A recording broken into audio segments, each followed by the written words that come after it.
নমস্কার বন্ধুরা, আমি আবারও ফিরে এসেছি আরেকটি নতুন ভিডিও নিয়ে। আজকের ভিডিওতে আমি আলোচনা করতে চলেছি কোন 5টি কারণের জন্য অতিরিক্ত ভালো মানুষ হবেন না এই বিষয় নিয়ে। চ্যানেলটিকে অবশ্য করে সাবস্ক্রাইব করবেন। চলুন আর দেরি না করে শুরু করা যাক।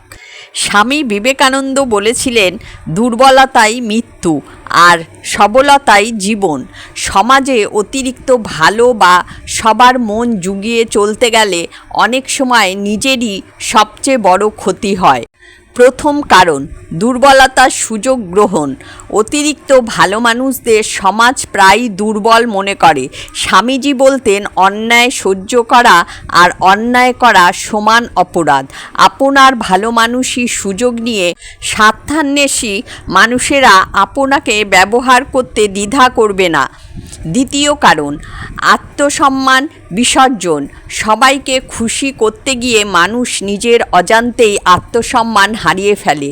যার নিজের প্রতি কোনো শ্রদ্ধা নেই, সে জীবনে কখনোই বড় কোনো লক্ষ্য অর্জন করতে পারে না। তৃতীয়ত, সত্য থেকে বিচ্যুতি। স্বামী বিবেকানন্দ ছিলেন নির্ভেজাল সত্যের উপাসক।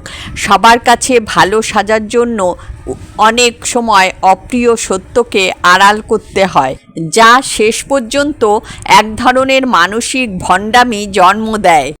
চতুর্থ, নিজস্বতার অভাব। যে ব্যক্তি সবসময় অন্যের মন রক্ষা করে চলে, তার নিজস্ব কোনো মতাদর্শ বা পরিচয় তৈরি হয় না। নিজের মেরুদণ্ড সোজা রাখুন এবং নিজের সিদ্ধান্তে অটল থাকতে শিখুন। পঞ্চম, প্রকৃত মঙ্গল সাধনে ব্যর্থতা। যে ব্যক্তি সবসময় অতিরিক্ত নরম স্বভাবের হন, তিনি প্রয়োজনের সময় কঠোর সিদ্ধান্ত নিতে পারেন না, আর প্রয়োজনীয় কঠোরতা ছাড়া নিজের বা সমাজের কোনো প্রকৃত পরিবর্তন আনা একেবারেই অসম্ভব। আজকের জন্য এ পর্যন্তই বন্ধুরা, দেখা হচ্ছে পরের ভিডিওতে। চ্যানেলটিকে অবশ্য করে সাবস্ক্রাইব করবেন।